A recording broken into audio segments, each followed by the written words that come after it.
Welcome to Deep Thought, the Science of Bloodlines. Now, I wanted to, this is a part of ethnogenesis because ultimately, an ethnic group can actually start from the womb of a woman, a single woman. And I'm going to go over that. But, the whole process of ethnogenesis, right? There's a lot to it. Like I said, there's a lot to it, whether it's passive, because if it's passive, it got a lot to go on. A lot of things got to happen and be in place that's not quite under someone's control. And then active, which, you still have some control over it, but, it takes a few generations, right? And then, you might not be interested in, but when we talk about bloodlines, every time you either marry someone and mate, every single time you mate and a child results from it, you're creating something. And you creating a potential group in the future, something. One of the things that's a big problem. Most people out here don't know the science of mating. And by that, to mate consciously, to mate and have a baby consciously. To have a special type of child, to know, okay, this baby, we having this child is going to have these traits from, a mix of the mother's and father's traits, and how they come out. That science is extremely deep, because to effectively have a control over what makes that child, what traits that child have, you have to start the mating process with the grandparents. And that's still some stuff I would have to study.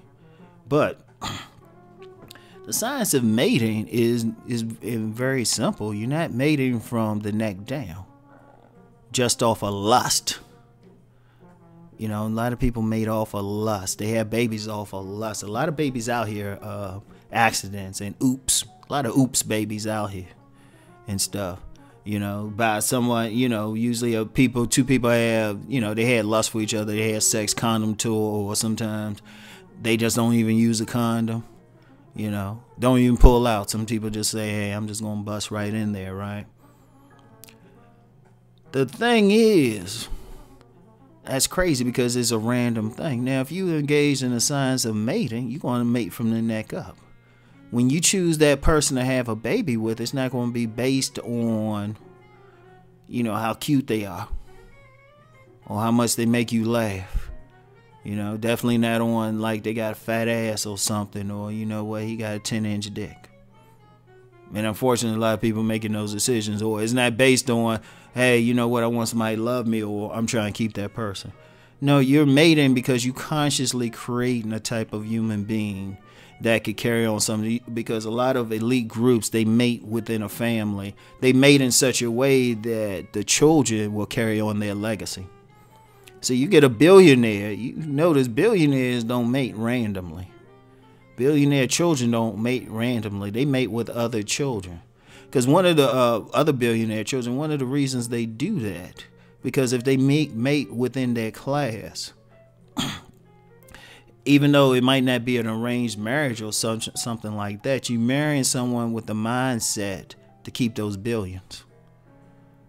For example, if you get a billionaire man, he was raised to basically continue that fortune and to really even make more money. It's going to be stupid of him to mate with some woman from a poor background whose mindset is to spend money like crazy. And it's not something like financial responsibility or something like that. It ain't something easily taught.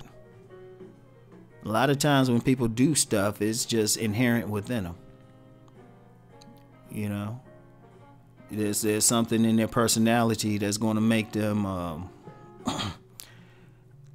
have a tendency to want to save money, to spend money, whatever.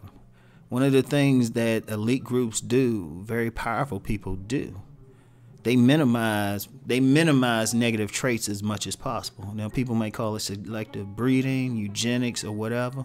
Just understand, even though it received a negative connotation, because some people, you had forces in the early part of the century in this country such as Margaret Sanger, or especially with the Nazis, whose idea was just to kill everybody else off. The reality is, that's why affluent families, they make sure, like in a black community, right? Like in a black community with, I mentioned in my previous video, well, I didn't mention really, but I've mentioned in videos before about the black elite. You know, people call them the Boule. If one were to study them, they mate within their group. They don't really go outside their group that much. They really don't. And that's the purpose. If you look up something like Jack and Jill, that sole purpose was really to introduce the children of the elite to each other. Because they understood. It was like, hey, you know what? We got to socialize with people with similar values. Because those values are part acculturation, but those values are also part genetic. And, you know, somebody will say, well, that's crazy. It's just nurture or something. No, if you can understand something, right? Powerful people understand bloodlines. In fact, smart indigenous cultures understood bloodlines. It's very important. I'm going to tell you a story, right? I'm going to tell you a story. Like, I didn't grow up with my father, right? You know, I talked to him. You know, my parents divorced when I was 2. And then, you know, I talked to him once when I was 14, all right? So I ain't really have his influence. So I didn't know anything other than what my family could tell me about him, right? You know, I knew he was a great, you know, very good athlete, almost made the Olympics. You know, I knew he planted a cherry tree in my grandmother's yard. You know, he was supposedly in love with my mother. You know, that's all I knew about him. I didn't know about any of his habits, anything. And, you know, the only context I knew about how he conducted relationships was what they told me, whatever he did with my mother. All right. But I reached out to him. You always want to reach out. You know, reached out to him about roughly 10 years ago. Right. And, you know, we talking and all of that. And I sent him a copy of my book, Nice Guys and Players. He read it. Then after he read it, we talked and he said, oh, you a player too, huh? I was like, what? And then got to talking with him. He got real open. I found this dude was a straight up, he was on a other level type of player. And if I thought he was bullshitting, when he came down to visit, right? He was from living in Maine, but at the time he came down to visit. And I'm hanging out with him. I saw, even though this dude was in his 60s, and he wasn't trying to dress, he actually looked like a man in his 60s. That's the bad part. He looked like a man in his 60s. Women were going crazy over him. In fact, I went to this one place where it had a bunch of Hebrew Israelite sisters. I mentioned the Hebrew Israelites in my previous video. It had a bunch of them, and they had a reputation just being cool and calm, right? They didn't really smile that much at this little restaurant, right? Great food, but, you know, they weren't the friendliest of women. They were going crazy over my father. I mean, they were going crazy. I mean, to the point, one of them, if he, and my father even peeped it, he said, you know, if I told them I ain't have a place to stay tonight, one of them would have took me home. It was that bad. And then, you know, he told me about my grandfather. He said grandfather knew a woman's body better than the women did. Dude had like about 10 kids scattered all over the place. You know, when he died, he had 2 women at the funeral. And that's not even including my paternal grandmother, who, by the way, referred to my paternal grandfather as a whoremonger. But I'm saying that to say this. Now, here I am, done lived that player thing. Didn't really know where I got it from. I mean, my grandfather was a player. He was a definite player, but every other male I saw in the family, I ain't see him rolling like that. Yeah, I didn't see them rolling like that. You know, years later, I kind of realized, oh, wait a minute, maybe they were doing their thing, just being quiet. But you know, as far as I knew, monogamy was normal. But then, you know, it was that, and then there was some other traits I wondered about because, you know, I eventually got to know other members of my father's family, and they were more, you know, they were more closer to how I am as a person. Yeah, it had that player thing, but also had a strong intellectual inclination. Like I got some college professors and stuff on my father's side, right? And I thought about that because when I look at my grandmother's side, or my mother's side, my maternal side, the bloodline there is more geared towards beauty, right? Beauty, just, I hate to say it, kind of ghetto. So it was like, oh, that's why I was kind of in the books, and everybody else was just kind of into just looking good. Yeah, a lot of pretty people on my maternal side, male and female, right? But my point there is it was a bloodline. Now, even though I wasn't raised with my father's side of the family, my bloodline was still held true. See, people got to understand that. See, and what I said earlier, right, about bloodlines, let me give you an example. Say a man and woman get together. They have 5 daughters, right? And, you know, the father's very active in their lives. They live like a middle-class existence, right?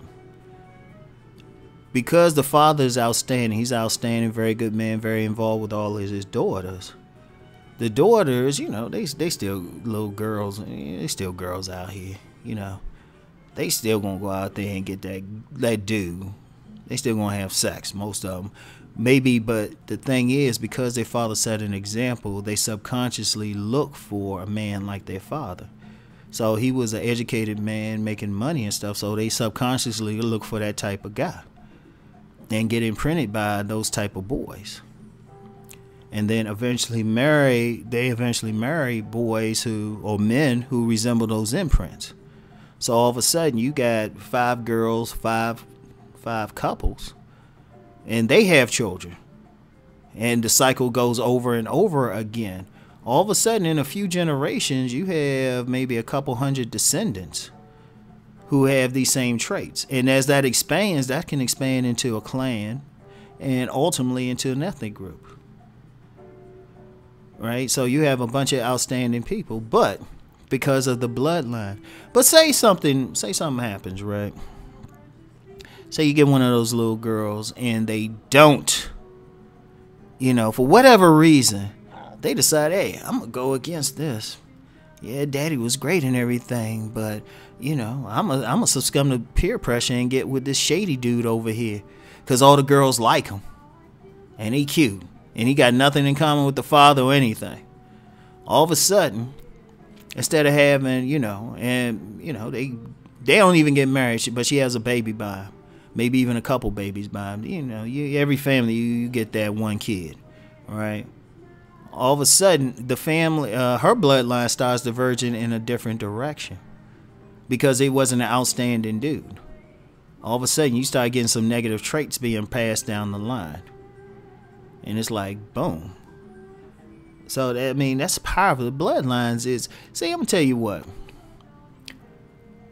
One of the most important things that a man and woman can do is be conscious of who they have a child with. That's the most important thing. It's not emphasized enough. It's not emphasized enough. And you see the effect in the community now. Because you hate to say it, but you have a lot of unproductive children who grow up to be unproductive adults growing up. And if you notice the groups that do well, they very strict about it. A lot of people talk trash about Jews, right? A lot of people, you know, they're the Illuminati as far as many people are concerned. But I've been around enough. They very particular about who they have sex with and who they have babies with and how their babies are born. Very extremely particular. I've met Jewish women. They can like you, be cool with you, but they ain't gonna mess with you. You know, when it's time for them to have a baby, it's like a Jewish man. Because you're going to have certain traits passed through, and plus they're going to be acculturated a certain way. So that's very important. It is very important. And this is something on the women. See, a lot of women don't like this, it put on them about who they choose. But the reality is, even though a man may plant the seed, they're the woman who has to choose which man gets to plant his seed, right? And this ain't, let me just be clear, this ain't something to bash women. Just understand their responsibility. Women determine the future of humanity by choosing which men's seeds they allow to like go into the future. So if you have a community of women constantly choosing unproductive men, and I'll say it like that, you know, if you have a constant thing, that community, that ethnic group eventually degrades. Now, if you have another situation where they'll say, okay, I got to think about the future. Let me deal with this guy right here who's outstanding. Well, we can do something. In fact, in many in many cultures around the world, you know, the high priest, the high military people, nobles, that's how their practice started of arranged marriages. Well, one of the reasons you had arranged marriages, they was like, hold up, this person's an outstanding person. He's bringing so much. He's a high priest. He's a minister. When I say minister, like a political leader or something, even a king or a prince or something. No, they go into it. Even this thing with Prince Harry and Meghan Markle, or whatever her name is. You know, a lot of people, that's been in the news a lot, but then some came out that she has some royal blood because they have a common ancestor going back. And I know some people have a ooh factor, but y'all need to get over it. They have a common ancestor, which means in some way she's royal blood anyway. Very, very distant, but still, that wasn't random. I guarantee it. You know, it wasn't random. Because on that level, even Diana, even Princess Diana, when she was alive, that wasn't that random. It's never random. Trust me. Because even with the presidents, if you notice something, even with the presidents of the United States, you know, you have a lot of stuff with Trump going in on Obama, but they actually have a common ancestor. And every year they put it out there too. They put it out there about all these presidents and whoever's running, they always like got a common ancestor from the 15th or 16th century. So understand that with the bloodline, it's very important. It's very important which genes get passed on to the future, what characteristics get passed on to the future, and which ones don't. So I want y'all to think about it. Now I know, like, some people say, "Man, you talking ethnogenesis and this bloodline stuff, and you know it smacks of eugenics." Eugenics itself ain't a bad thing. It's just how it's been used. But if a community, really a community, a group, you know, the babies brought in need to be planned. And people need to think, okay, you know, if you got somebody who's just has some negative traits, they should never be allowed to mate. You know, whose traits are just antisocial. And when I say antisocial, like against the dangerous to the community, most societies will prevent that person from mating. And in fact, a lot of ancient societies, a lot of people are outcast. But, you know, now we have a situation like people just mate willy-nilly and stuff. And now look at the state of the community. Because the community come down to the people in it.